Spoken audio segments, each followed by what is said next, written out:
Hello there and welcome to Spectrum Debate number 17. Whether you're watching on YouTube, Google Plus or through our website at spectrumdebates.com, you are very welcome. Tonight we'll be debating a variety of topics chosen by our guests, whom we shall meet in just a moment. But as ever, we want to hear your views and we want you to send in questions or points to challenge each of our guests. You can do so using the hashtag SD17, which appears on your screen. And I'll do my best to put your points and questions to our guests and to let all of our viewers know what you are thinking. Now, if you are watching on Google Plus, and quite a few people do, you can also use the applause app, which tells us how much you agree or disagree with what's being said at any particular moment in time. And at 9 o'clock over on spectrumdebates.com, a poll will be launched asking who your favourite debater from tonight was. Of course, on our website you'll also find a series of blogs and my manifesto, which are short ideas that people have that they would like to see people put forward at the election. If you'd like to write one, dead easy, 140 characters, let us know. All the information is over there at spectrumdebates.com. But without further ado, let me introduce you to our guests for tonight, who, starting from left to right on my screen, we begin with the returning guest in Bradley Booth, who is an activist with the SNP, the Scottish National Party, and he's broadcasting to us tonight from Scotland. Good evening, Bradley. How are you? Good evening, Gareth. I'm doing well. Tell us, what's your topic for tonight? I'm going to be discussing the prospect of national service. Thank you very much indeed. Our next guest is another returnee. It is Cameron Singh, who has just vanished. There we are. So that was going well. Let me come back to him in a moment. We'll go to our new guest, and it's Daniel Van Cleek, who's broadcasting tonight from Plymouth. Good evening, Daniel. How are you? Yep, I'm good, and in addition to being an activist for the Green Party, I'm also going to be the Vice Chair of the Young Greens at my university from next year. Fantastic. Where are you off to? Sorry? Which university is that? Oh, Plymouth Uni, yeah. Fantastic stuff. Well, nice to have you. What's your topic going to be on tonight? Okay, I'm going to be introducing the topic of the living wage and whether or not the minimum wage should rise to meet it. Fantastic. Thank you very much indeed, Daniel. Our next guest who has returned again is Cameron Sinclair. Good evening, Cameron. How are you? Good evening. I'm very well, thank you. It's been a beautiful Sunday here, so I'm in good spirits. That's what we like to hear. Cameron is a member of the Conservative Party. He's at Aberystwyth University, originally from Wolverhampton. And your topic tonight, Cameron, is going to be what? Well, my topic tonight is going to be the leaders' debate. In particular, what impact they will have on the campaign for the general election, and whether or not David Cameron is right to set an ultimatum to broadcasters. Lovely, thank you. Thank you very much indeed, Cameron. Our final guest is another returnee. It's John Mousley, UKIP activist from Leicestershire, also broadcasting, in fact, a few metres away from Cameron. So if they both disappear tonight, we know Aberystwyth has fallen into the sea. Good evening, John. How are you? I'm very well, thank you, Gareth. Yes, as you mentioned, I'm a UKIP activist. I split my time between Wales and England. Tonight I'm going to be talking about military spending cuts and what effects they could have. Thank you very much indeed. Now, ladies and gentlemen, you will notice our usual issue here is that we've lost half of our panel, and they're coming back, which is what we like to hear. Hello again, Cameron. So sorry, I don't know what's going on there. Sorry. That's okay. These things happen to us. Just to remind you, my name's Gareth. I'm your host tonight, and whilst for full disclosure I am a Conservative, I'll do my best to play devil's advocate and to challenge all of our guests and explore each idea to its fullest. Our standard disclaimer, of course, is that whilst our guests may well support a party, none of them speaks for or on behalf of their party, so please take everything they say tonight as their own personal opinion. Now, that's our usual way here on Spectrum Debate, but in light of the issue over leaders' debates, which we will be talking about later on, I intend to have and organise at some point during April an alternative leaders' debate where, for the first time on Spectrum Debates, I will be encouraging people to be 100% partisan, and we will have our own leaders debate on here, hopefully with all the parties who would be represented in a leaders debate should it happen. So if you'd be interested in taking part in that, in actually for once towing the party line and doing so vigorously, please let us know. It'd be great to have you on. We're going to begin tonight with a dual topic. As you heard, we have both Bradley and John who want to talk about the military. So there are two areas of this we're going to focus on, and I'm going to ask Bradley if he will open up and give us his view on the issue of military conscription. Bradley. Thanks, Gareth. Now, personally, I'm on the fence when it comes to the topic of national service and conscription. I used to be completely against, for the reasons that it's forced on people. But then I did a bit of research about national service and found that countries still have it, such as Finland and Norway. Obviously, they have their own reasons for it. But really, I'd just like to ask the panel who's in favour and who's against, and what's their views on national service or conscription. Thank you very much indeed. The second part of our topic on the military is going to be introduced by John. So you could open that for us now as well, please. My topic is, recently we've seen in the news again, the topic of military cuts has come up. At the same time as increased violence in the world, increased tensions.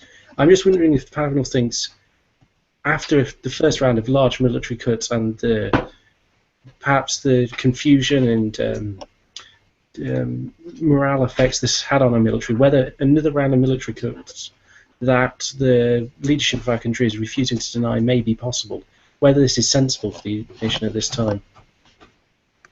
Thank you very much indeed. Right, I'm going to come first of all back to you, Bradley, just briefly, because the SNP, of course, the one topic in terms of the military and our armed forces that the SNP is perhaps most famous for is its opposition to Trident and our nuclear arsenal. Would you like to just remind us all about that policy, please? Yeah, well, as I am a member of CND, or Scottish CND, and the SNP take the approach that no nuclear weapons should be based on Scottish soil, or if they were still in part of the UK, to part on UK soil.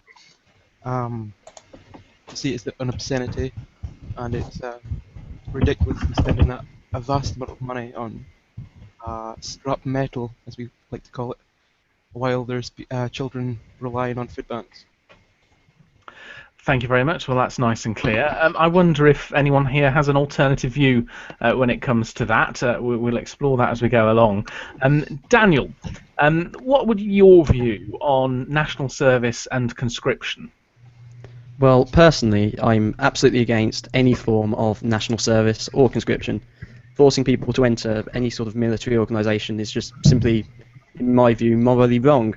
No one should be forced to either fight or be made to use weapons of any kind. I mean, beyond that, it's really that simple to me. Fair enough. It's quite nice to get a simple answer to things like this, really, isn't it? Cameron, what's your view on national military service and conscription? Well, my view is that it's really not wise to do to force a large proportion of the young male population, to give up a year's worth of, job opportunities or educational opportunities to serve their country. I don't think there's any economic benefit. I don't even think there'd actually be much of a social benefit. I think it'd be more productive society if we let young people do what they want to do. Obviously not in terms of breaking the law, but to pursue the opportunity. Thank you very much. John, got to come to you on this one. Conscription? Conscription and national service I've always considered to be two slightly different topics almost.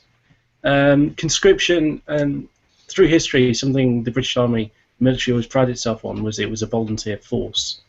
But we've seen several times in perhaps more recent history where conscription has had to be used to fight a greater evil, and I think that's always been a good policy. If it had to be, it was there, but we've never needed it, usually. On national service, as Bradley mentioned, there's very good reasons that Norway and Finland and the Scandinavian countries have national service still, and that's obviously the threat they feel they face from Russia. In the UK, I suppose that threat is nowhere near as apparent or as real. But I've always been in favour of perhaps some sort of civic service, perhaps not specifically linked to the military or uniform service, but perhaps a year of volunteer work of some kind to give people a skill base that they could do in, say, council working or office working in the civil service, or if they wanted to, a uniform service. And I think I wouldn't like to limit. I'd quite like to see that, but conscription or pure national service, I can't really support. Thank you very much indeed. A few of the comments we've had from you at home, or indeed wherever you are tonight. Leon French at Leon Sean French. CND, boo, he says. Yes. Weird times at weird times. We should get rid of Trident. I'm with the SNP on that one. David Jeffrey at David Jeffrey _. Well, hey, the first false dichotomy. It's either Trident or feeding children. Adam Wordsworth carries on with that point at Adam D. Wordsworth. So if we scrapped Trident, we would eradicate poverty? Seriously? He says. Bradley has tweeted, and I've now retweeted the National Service Bill that was rejected by the House of Lords. I think the point actually that you just made, John, has been asked by Elliot Smith. That Elliot Smith is a former guest. You need to come back on at some point, Elliot. What about times of war? Cameron S. at Cameron _surname, another former guest who needs to reappear. There was a plan for the USA and UK to attack the USSR just after World War II, pushing them back to Russia. But this was stopped due to MAD, due to MAD, and he says he is pro-nukes. Chris Brown at C. Brown Archer, national service conscription should only be used in dire need. And David Jeffrey points out, oh my God, it wouldn't just be women. Come on, Cameron, on International Women's Day. Would you, in fact, is Cameron here? I'm not sure. Okay, let's think about defence spending then, because it's an issue some people here have raised so far, and some of our commentators at home have raised. Would it really make much of a difference if we were to get rid of Trident in terms of actually alleviating poverty? Daniel, what would be your view on that? Well, while I'm not sure that it would obviously in itself alleviate poverty, because there are many factors contributing to this, not just government spending, I think that the money, I mean, to paraphrase or maybe even directly quote Tony Benn, I'm not sure, if we can find money to kill people, we can find money to help people. That money would be better spent on other things, be it house building, be it direct benefits, be it anything else, almost anything else we could spend it on would be better used than keeping nuclear weapons in this country. John, go on. You don't seem to be impressed with that. I can't agree with that at all. I think there's a really great real-world example of this. I mean, there is, of course, one country in the world, in Europe at the moment, that gave up all its nuclear arms and was guaranteed protection by more powerful powers, so it wouldn't have to have them on its soil, and that country is Ukraine.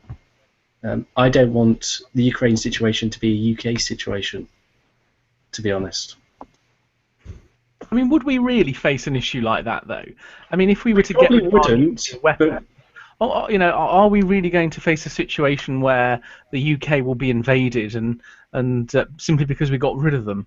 I mean, is that something that's going to face us? Should we base our policy on what we hope the future will be or what the future might be? See, that was almost too cryptic for me to know how to answer. I have an idea as to how to answer. Go on, Daniel, go on. Well, if we're basing our policy on everything that might happen, then we should increase our military spending, 10, 20-fold, just in case every country in the world happens to attack us at once. It's ridiculous to base it on what-ifs. We need to look at the reality of what's likely. That's part of the problem with that, Daniel, that we don't know. I mean, when we didn't know what was happening during the Cold War, and obviously it took us a long time to get everything in place. And actually, you could argue that the only reason the Cold War ended was because Russia could not beat us in the arms race. And actually, the way we've responded since then, by cutting it because we thought the threat from the communist East had gone, meant we then had to play catch up to modern threats, for example, genocide in Europe and so on. Is the problem here that actually we can't tell what we're doing, and every time we've cut, we've had to backpedal? I think that it's a really complex issue, obviously. It is, but yeah. I don't think it's altogether accurate to compare this situation in any way to what happened during the Cold War. I mean, that was a very unique situation, but admittedly, when we have cut and we've increased spending subsequently, that has not always even been effective after we increase the funding again. So I don't think that direct funding to the military is what is required to solve any of our problems, basically. Thank you very much indeed. Cameron, we've had some big debate here on Trident. I mean, what would you do about renewing our nuclear arsenal? Given that the price is relatively bargain basement, I believe when you actually divide the cost over the number of years for which Trident will be effective, it's something relatively cheap, like $4 billion a year. Which I know it's only relatively cheap, of course, but a year or two ago I may have been persuadable. But given the level of Russian aggression in Eastern Europe, and I know it's not comparable to the Cold War, but to me it seems like that's a good argument for us needing to be on the Security Council, where we are in a position to decide, what is legal and illegal under international law. And I just don't think we could viably retain a UN Security Council seat without being a nuclear-armed nation. And if you look at history, I just don't think it's wise to leave the only country in Europe with nuclear weapons as France. Just because, and I'm not even saying that as a slight against France. I just think there needs to be more than one Western European country with these weapons. No, nobody ever wants to use them, but they are there for a tactical reason. It's the ultimate defence, and it's not just Britain that benefits from them. There is a positive externality to being near Britain and allied with Britain, where you're in a position to be protected under our nuclear umbrella.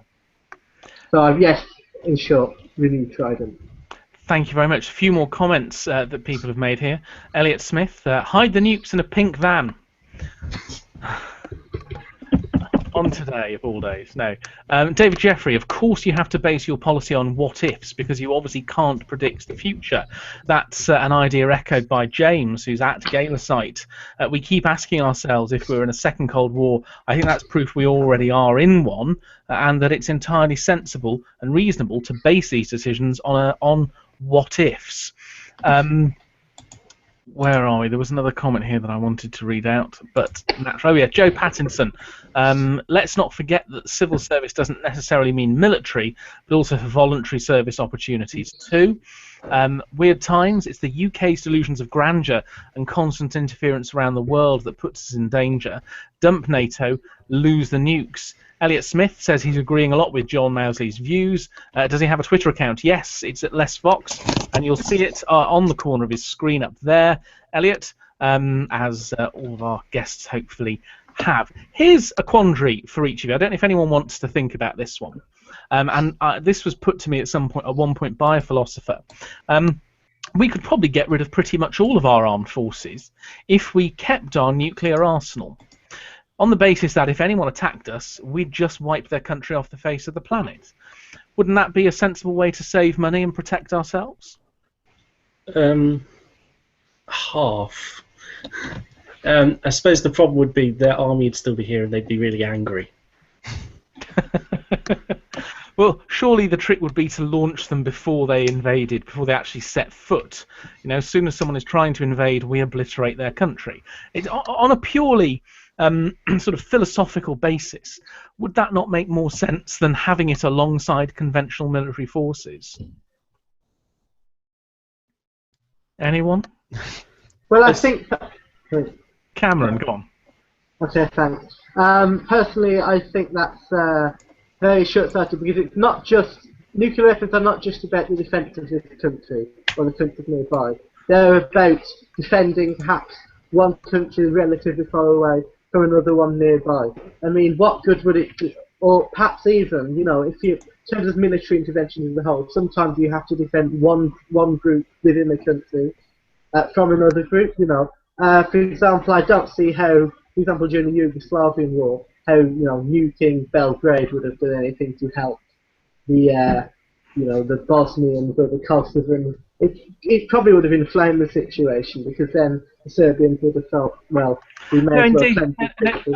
You're right on that score, Cameron. But the issue, the philosophical point I'm trying to make here is, if we were to take a view, as some people have said tonight, that actually we don't want to use our military to get involved in the conflicts outside our country, we only want to use our military forces to protect our own country from external aggression. Therefore, we could dispense with almost all of our military, with the exception of our nuclear arsenal, and if anyone attacked us, the promise would be we would just destroy their country. Well, I think if you're approaching it from that perspective, yes, that's probably correct. However, I think that the UK, given the size of our economy and the resources at our disposal, I think we have a moral duty to occasionally, and in a considered way, which perhaps is what went wrong with Iraq or Afghanistan, to intervene for humanitarian reasons, using military force in other countries. Obviously, you shouldn't do it in an imperialist way. It should be with the support of people in that country. Thank you very much indeed. Yeah, Daniel, just one thing, because over the last few weeks, of course, I think the public have seen for the first time details of the Green Party manifesto. Now, I know we have the rider here, but none of us speaks on behalf of the party. But from the point of view of someone who obviously is a Green activist, would it not be appealing to the Green Party, actually, in their urge to get rid of many of our armed forces, to say we can get rid of them all, we can replace them and the factories that are used to make arms and fighter jets and so on with things that we can use to make windmills and solar generation and so on and so forth, as long as we keep our nuclear arsenal, because that would require very few people in the military, it would require no one going to fight abroad, but it would be the almost ultimate deterrent from anyone attacking us. Wouldn't that make a bit more sense? I think the fact so involved with CND, it would be almost, I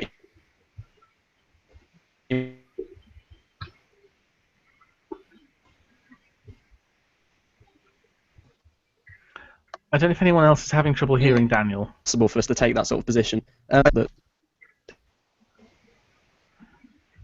Yeah, is anyone else hearing Daniel, or is it broken up for them is as it well? sounding good?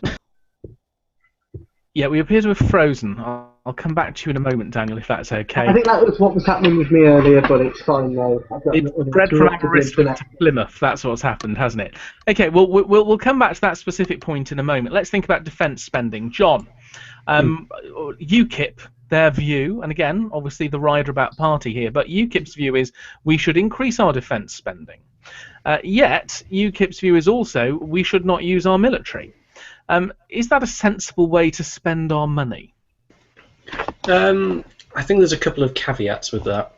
Again, not speaking for the party, but I think the policy is more based at a big reform within the military. I mean, we've already talked about the MOD, and military spending is slightly different. And I think you can cut a lot away from the MOD and the military while increasing the size and effectiveness of it. As for foreign intervention, the party policy has always been slightly off-putting to me. I completely understand that the party is worried by the amount of interventions we've taken part in recently, and I agree with, in many cases, some of them I don't think were right. But to have a large military serves several purposes, I've always thought. You can defend your home, your interests, and at the same time you can respond to several trouble spots. I think what we've seen recently with the current levels of military spending is we were engaged in one heavy war in Afghanistan, and we then struggled to deal with trouble spots such as Libya that were breaking out. I mean, at the same time, I think limiting ourselves to the most serious situations without going in gung-ho at all opportunities is perhaps the best. Foreign policy, or military policy, having a military that can respond to several threats and maintain a strong hand at home is a good idea. I mean, I was chatting to a former serviceman, and he was talking about warships, and he said you would need a minimum of 3 of a particular type, because one would be broken, one would be on patrol, and then you'd only ever have one spare. That's pretty much how our nuclear submarines work, though, isn't it? Is it? Well, Yeah. it's always good to have a few.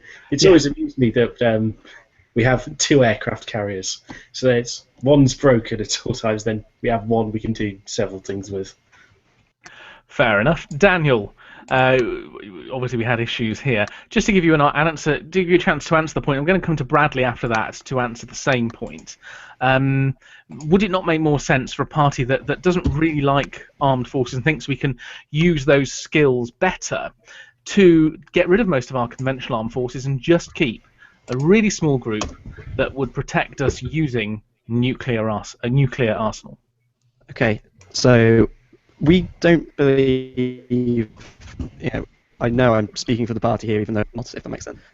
But I don't take the view that security can be based upon mutual terror on potential nuclear attacks, which is basically enforced by a small selection of nations across the world. Yes, it would be easier for us to say, oh, let's get rid of conventional forces and replace them with just 1 or 2, nuclear deterrents, even cutting down Trident to 2 submarines or so on. But it's a point which we cannot say that just because we have nuclear weapons, oh well, we have this right to defend ourselves, other countries don't. We don't have the right to nuclear umbrella protecting all other countries, in my view. So. Okay, thank you very much. Came out a bit mumbled, but you'll get it. Well, I know it was a hard point. I just suddenly landed on you all. Bradley, your turn.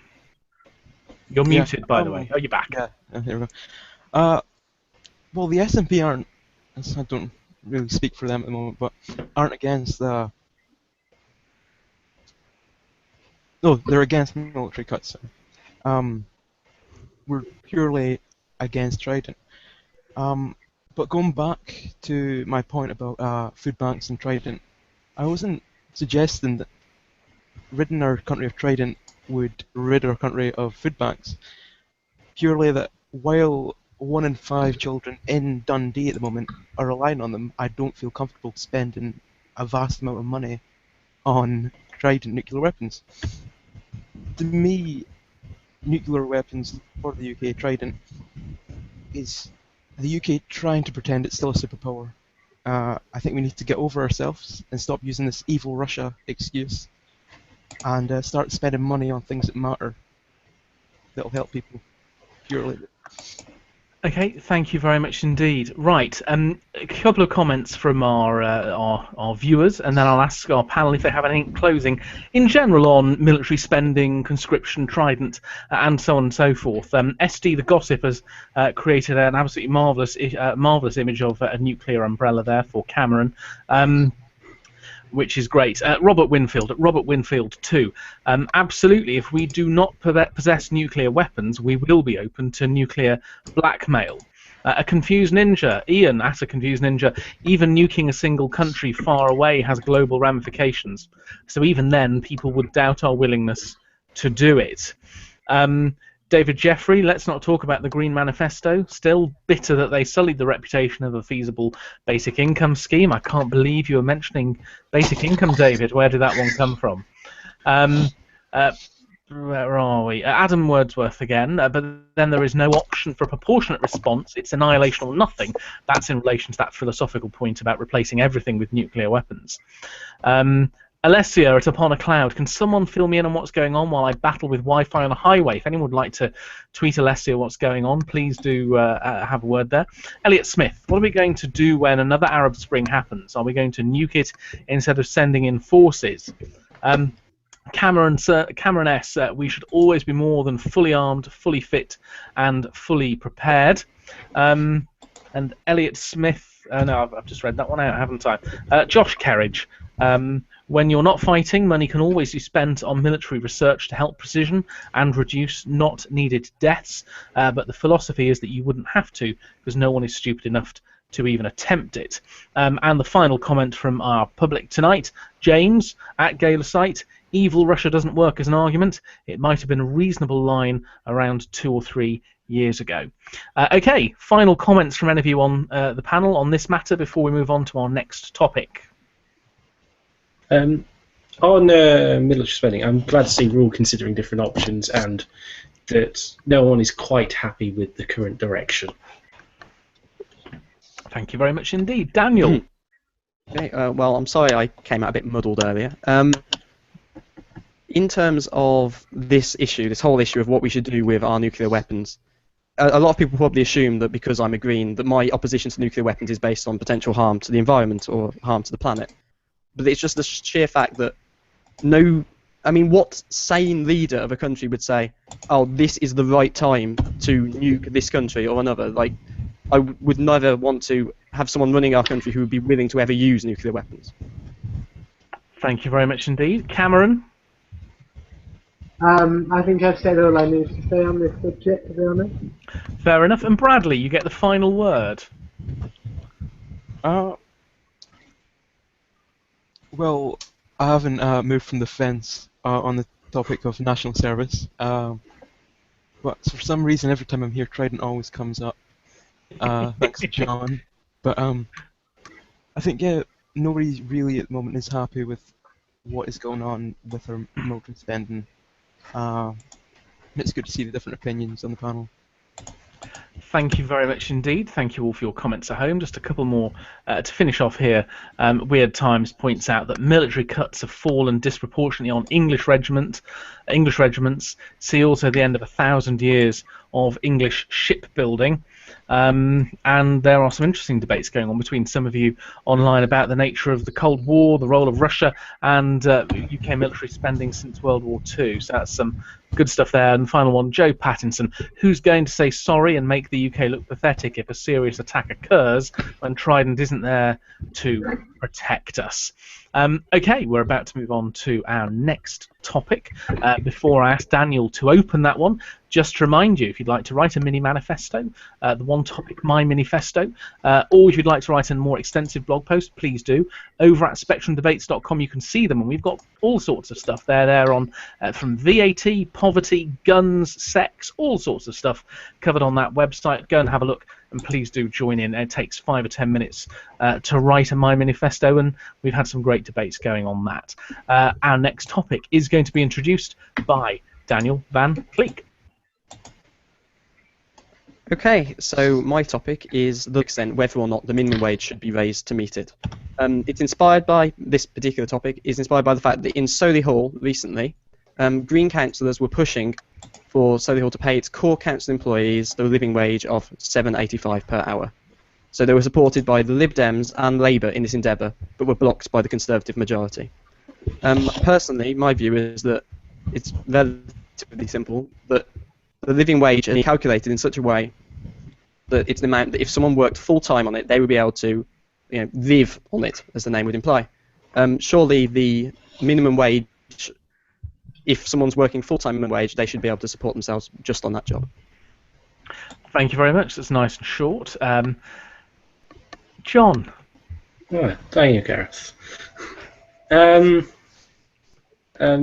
Daniel makes the point very well. He does argue it very well. I have to disagree, though, I'm afraid, for a couple of separate reasons. Firstly, I agree, the people on the lowest end of incomes are definitely struggling, is perhaps a mild word for it in the current climate. There are serious problems going on with the poorest in our society. However, I think the best way to help them is not through increasing wages, but to cut the burden of taxes upon them so they have more of their own money to spend. I mean, several of my relatives earn very low wages. One of my closest relatives is a postman. He has to work until June to pay all his taxes.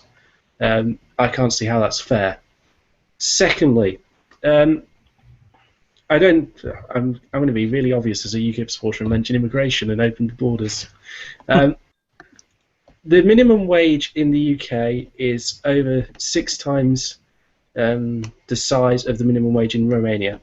If by increasing our minimum wage anymore, we don't think employers won't try to cut their expenses by hiring foreign workers instead of UK workers who will perhaps argue for extra pay, extra benefits, join a union, fight for their rights, then we're kidding ourselves. I think increasing a wage will either increase prices or cause more UK workers to be replaced by foreign workers. So for those reasons, I can't support the living wage as the solution. Thank you very much indeed. Bradley, I see you've tweeted something about Dundee City Council proposing a living wage for workers. Which party runs Dundee City Council? The SNP. Okay, so perhaps this is an issue you might like to join in with Daniel on. Yeah, I definitely support the living wage. I think at the moment wages are quite low, and inflation has caused the prices of goods to increase. I find it impossible for anyone to live off. I think it's £6.50 or something per hour. I was having a look at the Norwegian minimum wage, which is around 100 Norwegian krones, which is £8.40 to us. I think we're far behind when it comes to most of civilized quotation marks Europe when it comes to paying our workers. Now, Cameron, I'm going to come to you, and then I'm going to read a few of our comments. What do you think about this issue? Surely it's the right thing to do for government to mandate that all people should be paid at least £7.85 an hour, something they can actually live on? Well, I think there's a difficulty because, of course, we don't like everyone to be able to be paid more. But some jobs simply don't generate the economic output of that much. Maybe they generate an output of £6. If you mandate that wages have to be paid at that level, you're effectively making those jobs uneconomic, and therefore you may actually, increase unemployment. We don't know what sort of effect the minimum wage has had on unemployment. Clearly, it hasn't caused it to actually decrease, but it's quite possible, because we can't know because it was introduced in the middle of an economic boom. It may have slowed the growth in unemployment. It may have kept lower skilled people out of work, and a living wage probably could have those effects, but to an even greater degree. However, I do also think that there is a case to pay tax credit, more tax credit, or citizens' income, or, as has been said before, just decrease the general tax burden on people who are lower paid. That being said, we don't want to disincentivise anybody from taking up work, and in some cases, when people don't have the skills to have a high-paying job, they may need to take on 2 jobs. That's productive. As harsh as that sounds, it is economically productive to take on a job or 2. I know several people with 2 jobs. So paying the living wage, well, of course, maybe if it's economical, but I guess there has to be more of a study into that. We don't have any template for that, as far as I know. Thank you very much indeed. Now, a few of the comments that you've made at home so far. Joshua Kerridge, at Joshua Kerridge1, another former guest of ours, who in fact was last week's most popular debater. Increasing the minimum wage would discourage some companies from hiring completely. This would especially harm small companies. Further, increasing the minimum wage could massively disrupt the supply and demand cycle. Elliot Smith points out, he's saying there's an immigration klaxon here. However, any company or organisation who can afford it should be paying at least the minimum wage. David Jeffrey says a living wage is essentially a jobs tax. Increase the national insurance threshold instead. Introduce a full basic income so work becomes voluntary. I'm going to come to you, John, and then I've got a point which Bradley and Daniel might want to think about and answer. John. Yeah, a couple of things. I'm going to have to disagree with a couple of people. Firstly, the Scandinavian point is a very good point. They do pay very high minimum wages. At the same time, though, their costs of living are much higher than ours. And I worry that if we increase minimum wage, to counter this, business will put the costs of basic goods up, which could have a detrimental effect against what we're trying to achieve.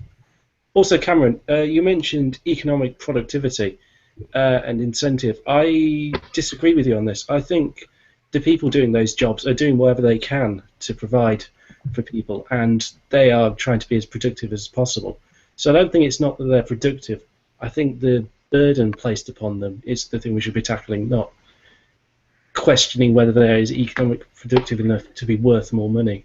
I think the point Cameron was making, correct me if I'm wrong, Cameron, I think the point he was making, John, was that by definition, some of those roles that are paid the minimum wage don't produce, no matter how productive you are, they don't produce enough output to warrant being paid more. Is that correct? Yeah, and effectively, if you pay a higher wage than the per hour output, effectively it's lost. It's the employers would either have to make a loss or simply, a rational employer would want to make less, so they would perhaps not even hire that person. Again, I'm with you on minimum wage, keeping it down, but I disagree with the logic of saying they're not worth more money. I'd say they probably are, but to give them that more money, we should be cutting their taxes. Okay, the tax cutting thing is quite a big one that people have mentioned so far. I suppose it's just the tone I'm niggling about. That's okay. Well, let me just raise this point, which for those of our panel, and in this case Bradley and Daniel, who support the living wage, would it not be? I mean, if we introduced a living wage at that level, and I think the phrase you used, Daniel, was it's called a living wage because it allows people to live on it. Would that mean we would no longer need to use tax credits and benefits for those people who are in work? And if not, what's the point of it? Well, at present, I believe the living wage is calculated taking those into account anyway. So if we remove those tax credits, we'd have to increase the living wage. I think the method that we currently would be using, if we increased the minimum wage, I think the method that we're currently using would be a much better way of doing it. That's a very helpful answer, actually. Thank you very much indeed. That wasn't something I was aware of. Right. A couple more points people have made here, and then anyone want to comment on them, please let me know. Joshua Kerridge, I wouldn't use Norway as an example. Look at their GDP per capita and their huge oil reserves. They also have a much smaller population than we do. David Jeffrey, increasing the national minimum wage will reduce the amount of low-paid jobs, increase mechanisation, and increase unemployment. And he points out how a basic income would enable workers to have choice over where they work, so employers would have to increase the attractiveness of the jobs via higher wages. Ian, to Confuse Ninja, agrees with him, but he says it shouldn't just be about higher wages but other benefits as well. Chris Brown, at C. Brown Archer, I think on this one you have to go with John's argument about cutting the tax, but I disagree with his use of immigration as a reason. Where else are we here? Yeah, Declan Beard, yes, with Dex. If you can't afford to pay it, you shouldn't be running a business. This is in relation to actually paying the living wage. If your business model means you can't pay your employees enough to live on, it's obviously a bad model.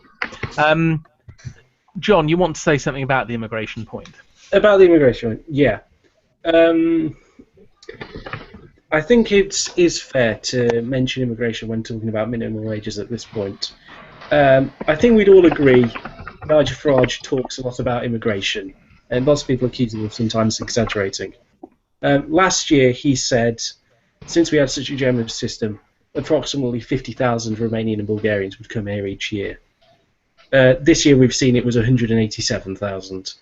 I'm just saying, without taking into account how generous our minimum wage was, and by increasing it, we will let our employers and our government take the easy route out and hire fully trained foreigners who will never try to fight for their rights as employees.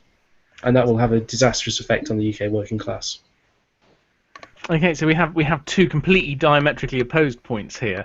Bradley talked about how actually the UK minimum wage was remarkably low by European standards, and what you're saying, John, is it's actually remarkably high by European standards, which is what brings people in. You look at. Well, yeah, okay, fair enough. Does anyone else want to comment on this before I ask Daniel to close this topic?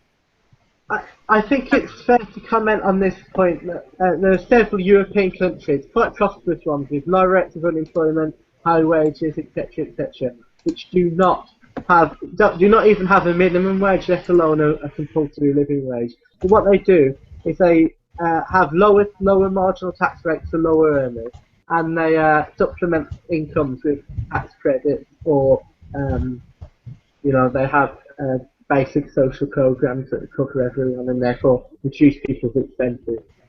Isn't that not pretty inefficient, though, Cameron? I mean, wouldn't it be better if people were just paid enough to live on without having to rely on redistribution by the state? Well, it depends, because as I said before, it could lead to well, this is getting quite deep into economic theory now, but it leads to something called dead weight welfare loss, which is when you don't get quite the same effects. It's quite complex, but basically, from what I've seen, it appears to me as though that would be a better way. In spite of all the inefficiencies of the state, which I agree is really the most efficient way to deliver services. But yeah, basically, I think that the Scandinavian system is preferable in this case. Okay, thank you very much indeed. Some interesting debates going on online again between our viewers, picking up on points from each other, which is marvellous. James says here at Gator Site, I will take home many more hundreds of pounds due to the lower employment taxes introduced by this coalition government. And that relates to the issue about taxation that people have mentioned so far. One of our other commentators there, David Jeffrey, talked about how we should actually raise the national insurance threshold to match that. Bradley, do you have anything to say on this before I ask Daniel to close? Not necessarily, no. I still support the introducing the living wage, and support the SNP position. Thank you very much. Well, Daniel, you get the last word on this topic. Okay.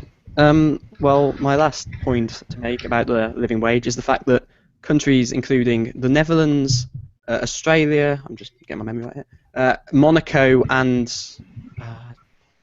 no, I'm definitely those three. There are probably more. They're all countries which have a greater GDP per capita than us in terms of purchasing power parity, and they will pay what, if paid in the UK, would be the living wage. Now, clearly, this means that they're not uncompetitive on the global stage. Otherwise, their GDP almost certainly wouldn't be so high. So that additional argument, which I don't believe anyone particularly argued in the first place, but that's my refutation of it. Anyway, I believe that the living wage should still be paid. Fantastic. Thank you very much indeed, Daniel. Now, our final topic is going to be about the election campaign, which Cameron's going to introduce to us. But before I do that, let me remind you, I'm after volunteers from all of the big parties, well, all of the UK parties, and of course the SNP and Plaid Cymru, to take part in, one person from each, to make up the 7 for us to have our entirely partisan alternative leaders debate in a couple of weeks' time. If you would like to take part in that, DM us at Spectrum Debates or message us on Facebook, however you'd like to do that, and we will get that sorted. But on that one, you will be speaking, obviously, in an unofficial capacity for your party and its manifesto. So that will be a bit of a change for us, where we do go entirely partisan. Right, Cameron, introduce this for us, please. Okay, my topic this week is about the leaders' debate and the impact that they will have upon the forthcoming general election campaign. This week we heard that David Cameron turned down the broadcaster's plan to do 3 separate election debates, 2 with the 7 parties that have MPs in England, Scotland and Wales, minus Respect, obviously. And instead he wanted one 90-minute debate with 7 parties, and he did not want to do the head-to-head debate at the end with Ed Miliband. I personally think this is a terrible mistake on his part. I agree with the broadcasters, actually, that he should be empty-chaired, and that embarrasses me as a Conservative to say that, actually, but I think he completely misplayed this one.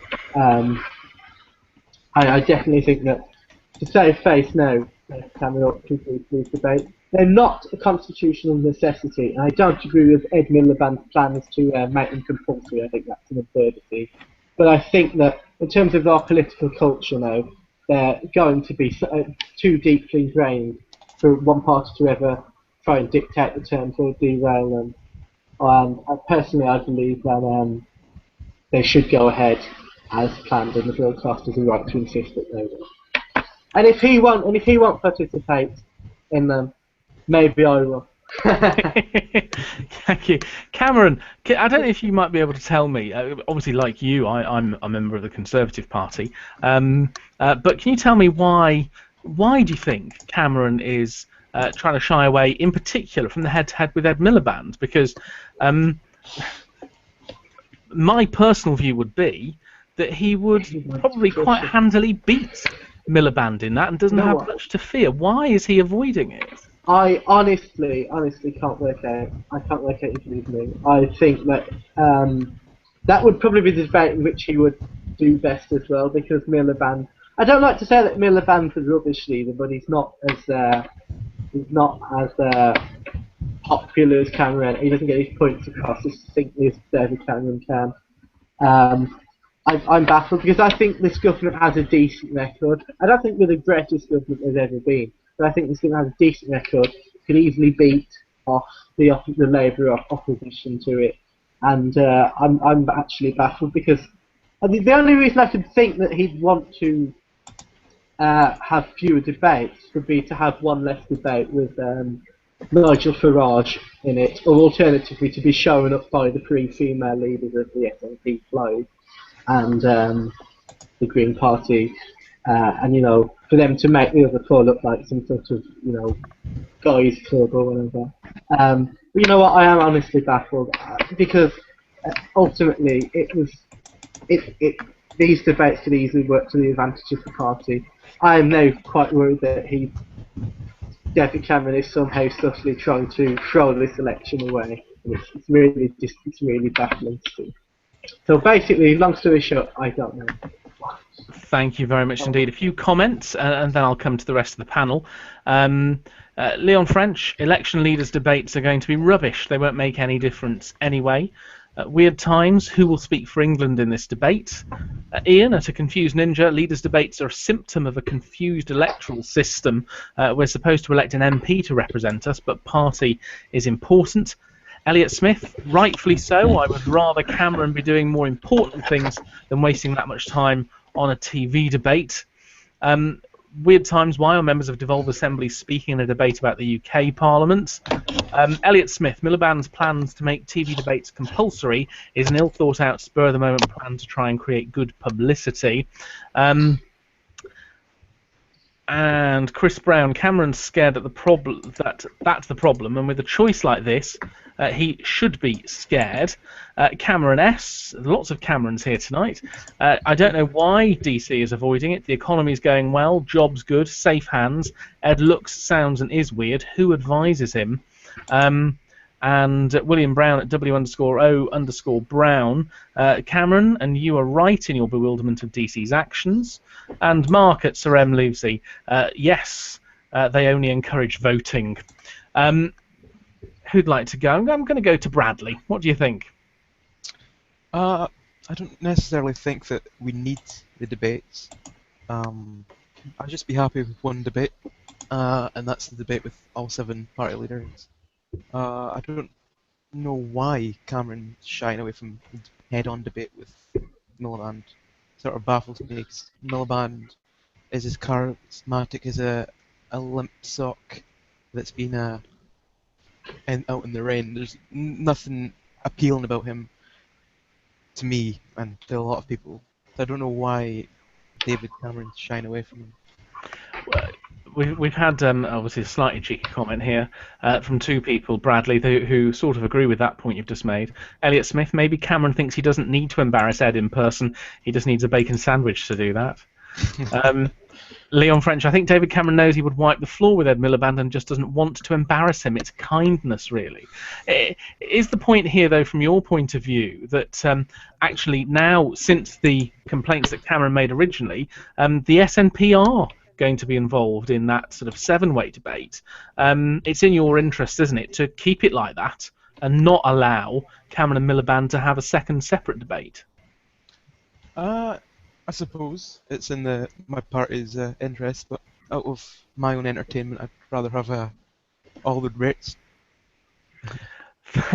Fair enough. Thank you very much indeed. Daniel, what do you think? Okay, so obviously I should be, very thankful to Cameron for pushing for the Greens to be in the debates because, he's such a champion of democracy that he wants all the voices to be heard. And there are definitely no personal interest there. But I think there's a very important point to be made when it comes to Miliband and Cameron's one-on-one debate. I think that people think, or rather the Conservative Party, the higher-ups, think that David Cameron is already seen, far more popularly than Miliband is, but then that however badly or well Miliband does can only increase his popularity with the public. That he will surprise people, and that's what they're worrying about because obviously any party that's currently in power doesn't like surprises. They want to keep their position. And also, having seen Prime Minister's questions, particularly over the start of this year and the end of last year, Miliband has got better, especially when it comes to one-on-one debating of sorts. So I can understand the Conservatives' opposition, or David Cameron's opposition to a one-on-one debate, but personally, I think he should just man up and do it. Tell me, Daniel, if the multi-party debate does go ahead in some form or other, who should represent the Green Party? Should it be Natalie, I've got a heavy cold, Bennett, or should it perhaps be someone else? See, I knew this one was coming. I think that Natalie Bennett should do both debates. I mean, she is the leader of our party. But I understand why there was somewhat of a push for Caroline doing it. I mean, obviously, being the only MP, she was also the leader of the parliamentary party, being the only one there by default. But yeah, Natalie, she's the leader. She should go ahead and lead. Thank you very much indeed. Now, John, we often hear from kippers online that the only reason David Cameron doesn't want to do the debates is because Nigel Farage will tear him a new one. Now, isn't that, first of all, both presumptuous, because Nigel Farage might be very good at the 3-minute speech in the European Parliament, but doesn't seem to fare quite so well on question time when he actually faces other people? And secondly, the multi-party debate is actually the one that Cameron wants to do. There are a couple of points there. Firstly, I think I'll say I kind of agree with both Bradley and Daniel on different points. Daniel is right. The reason Cameron is not doing the head-to-head debate is because the entire thing will be framed on how well did Ed do compared to what people thought Ed would do. So Cameron can't win, really, because it's a given he'll do better. As for Nigel winning, I don't know whether you remember there was some debates already, Gareth, before the Euro elections. And the winner of the 2010 debates, Mr. Clegg, went up against Nigel twice and lost both times. So the reason that was specifically on the issue of the European Union, wasn't it? And polls for the last 50 years have shown that the Lib Dems' enthusiasm for European integration is not shared by the British public. So it's hardly surprising that on that one topic, the Lib Dem position didn't beat the UKIP one, is it? No, not really, because you'd think that Clegg's debating skills, such as they were, able to overcome much more sensible positions given by Gordon Brown and David Cameron in 2010, could have got a few people around. Fair enough. That could just be me being nice to Nige. To be honest, I'm not entirely sure why we're having debates at this stage. I mean, the plan currently is to have them, is it 2 weeks before the vote? Or is it less than 2 weeks? Yeah, well, the plan was that there were supposed to be the three, of course, spread a fortnight apart each, with the head-to-head being the last one, about a week before the election. Yeah, this kind of struck me as slightly odd. Having it that close distracts away from the campaign you should be doing in your local area on local issues. And secondly, we don't have a presidential system. We have a parliamentary system. So if we are going to have some debates, I'd prefer them to be like a 11 versus 11, 1 11 versus 11, 1 4 versus 4, and 1 2 versus 2. And I prefer to see them about now, very far away from the actual vote. But considering we can't have that, I'd prefer if Cameron dealt with Ed Miliband and then Nigel Farage dealt with everyone else. Okay, fair enough. A few of the comments people have made online so far. Where are we? And actually, of course, I've gone and lost here. Yes, a confused ninja. The question is, should we focus on a person's looks or their policies? I always reminded of the infamous ones between Nixon and Kennedy in America, where people who listened on the radio thought Nixon won, and people who watched on TV thought Kennedy won. And it is quite an interesting point. Chris Brown at C. Brown Archer, Natalie A. Cold Bennett, the nicknames are coming out. James at a Gala site. British politics simply doesn't suit presidential point-scoring arguments which reinforce partisanship. It's strategically advantageous for Cameron to not take part in the debates, which are a load of bunkum anyway. And Leon French, yes, he says to you, Daniel, you should thank him, hail him, and praise him for making sure the Greens got a spot in the debates. William Brown, if Cameron has a problem with the debates, perhaps we could have ministers versus shadows debates, for example, on defence, education, treasury, environment, and so on. Any other comments on these? John? Yeah, a bit more about all these people being included in debates. I am kind of happy a lot more people are taking part in these debates, but should they be happy? I mean, with the greatest respect to Nicola Sturgeon, the leader of Plaid and the leader of the Greens, they all became leaders of the party, they must be quite good. But they haven't been playing in the same sort of ballpark as Cameron or Clegg or Ed Miliband. They're used to either regional politics or Green Party politics. Do we think that this won't slightly backfire on them? And they're not ready for the level. Okay, well, on that very point, let me go to Daniel. What do you have to say on that one? Well, I think that, I mean, obviously I'm in favour of the Greens being part of the debates, but I can see exactly why the SNP and Plaid Cymru are also included, in that, yes, while the majority of the country might not be able to vote for them, they're going to have a very important role in any coalition or other arrangements. I mean, I don't know Plaid Cymru's position, but I do know that the SNP and the Green Party have both said they'd much rather prefer a supply and confidence agreement. But yeah, people will be affected by whatever decisions are made by these parties, so they should definitely be included, regardless of whether their experiences are in regional or national politics. Thank you. Cameron, some people have raised online the issue of the DUP, for example, should be allowed in. What's your view on that? Well, in my opinion, no, that shouldn't be the case, because to put it simply, Northern Ireland has a completely different party system. The only UK parties that actually run as candidates on a large scale in Northern Ireland is UKIP, and they are not even really a large factor in Northern Ireland politics, even though they run candidates. So in my opinion, no, the Northern Ireland Party should not be allowed in the debate. The difference with the SNP and Plaid is they run against a Lib Dem, Labour, a Green, a Conservative candidate. Whereas, I mean, even in Northern Ireland, even the Green Party, there is actually an adjunctive for the Green Party in the Republic, a separate system. So in my opinion, they shouldn't be elected in the debate. Thank you very much. Bradley, this issue about regional parties, some people, for example, Elliot Smith here has just tweeted, regional parties shouldn't be included on a national TV debate. Other people have questioned why Plaid Cymru and the SNP are involved in it, considering the overwhelming majority of people can't vote for them. Why should you be involved?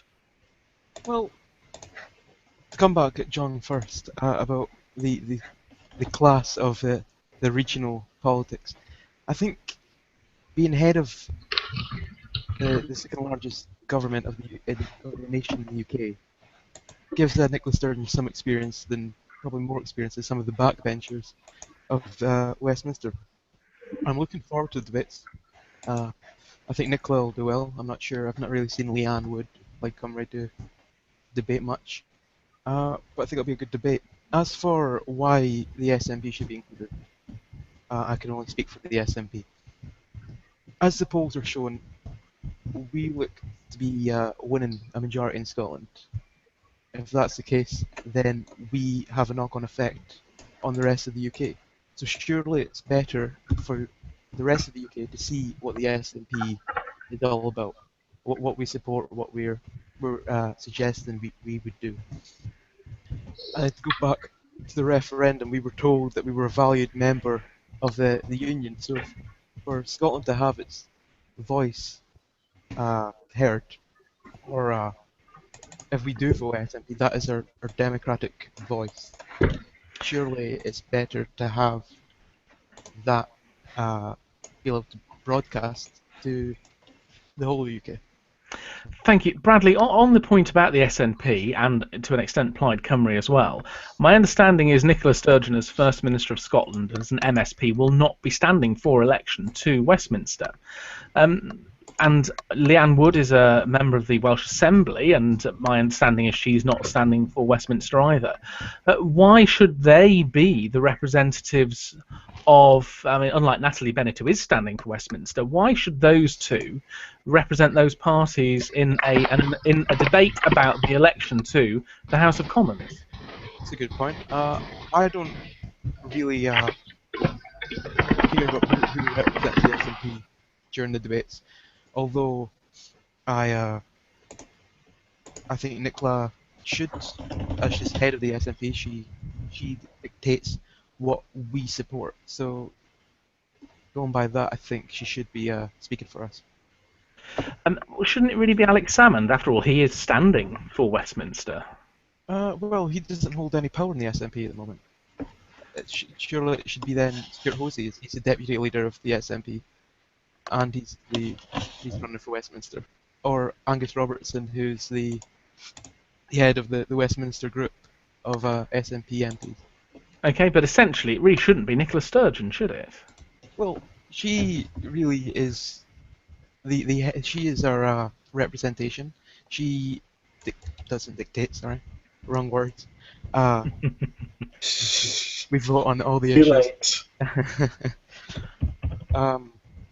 Yeah, well, she basically is the symbol of the SNP. She comes up with a lot of our policies, so it should be her talking about them during the debates. Okay, thank you very much. A few more comments from our viewers here. Elliot Smith's made the point about the regional parties. Weird times. It makes no sense having people from devolved governments speaking in a UK election debate. It should be actual UK MPs. David Jeffrey, Plaid Cymru and the SNP shouldn't be in the debates because they're not national parties. Just because they might influence government formation is irrelevant. Georgia Granger at ZC Georgie. Labour and Lib Dems don't stand in Northern Ireland. Does that make them not national? Weird times. Scotland, Wales and Northern Ireland UK MPs have more say on England than their own nations, whilst being entirely unaccountable to English electorate. And Chris Brown, let's be honest, it should only be the top 8 recognised parties and no more. John, Daniel, I don't know if either of you want to say anything before I ask Cameron to close this final debate of the night. I will. Yeah, please. Okay. Yeah. I think that the reason that we should include SNP and Plaid Cymru, in addition to the fact that they might be involved in any coalition or government formations, is that unlike, in my view, I mean, this is obviously a very subjective thing, but in my view, against the austerity parties in the majority of the UK, SNP and the Welsh Nationals, they both present an alternative to this austerity. I don't know what the exact word to use is. Consensus. Yes, austerity consensus. Thank you. That seems to dominate politics. I think just simply for the fact that they are a party with reasonable power and representatives, they should be alternative. Whereas I can see the argument for DUP being included, but in many respects they're very, very similar to the Conservatives, and they aren't competing against many of the mainland parties. Okay, thank you. John, final word before Cameron closes. I think the DUP would bite your head off for saying they're similar to the Conservatives, but there you go. So with the Conservatives. I'm talking about allowing everyone in. I'm very happy to let Plaid, the SNP, the Greens, the Communists, whoever, join in debates. The problem is, I'm not sure if they'll be up to it, and I would much prefer a four-way debate. But since we're having a second wave debate, I'm really going to look forward to seeing how much of a, what do you call it, Farage mania goes. Well, I believe you can get tablets for that these days, John. Cameron, to close this debate. On the subject of leaders' debates, all I can say is that David Cameron should acquiesce to the currently suggested format. That's pretty much it. Thank you. Thank you very much indeed. Don't forget, if you would like to be involved in our leader debate here, do get in touch. We will need people from the Conservatives, Labour, Liberal Democrats, UKIP, Green, Plaid Cymru and SNP. We do want one person from each of those who will vociferously represent their party's interests in a most unspectrum debates kind of way for the first and only time. As we go through election period, we will devote more of our shows to talking about the election, things that have gone on. Will be more of a sort of magazine chat politics show at that point rather than simply debating key topics, so that we can actually keep up with what's happening in a very, very busy time. This gives you, as people who are interested in politics and activists, a chance to get your point of view across during that period. Don't forget, our post-show poll about who your favourite debater is now online. The link has been tweeted.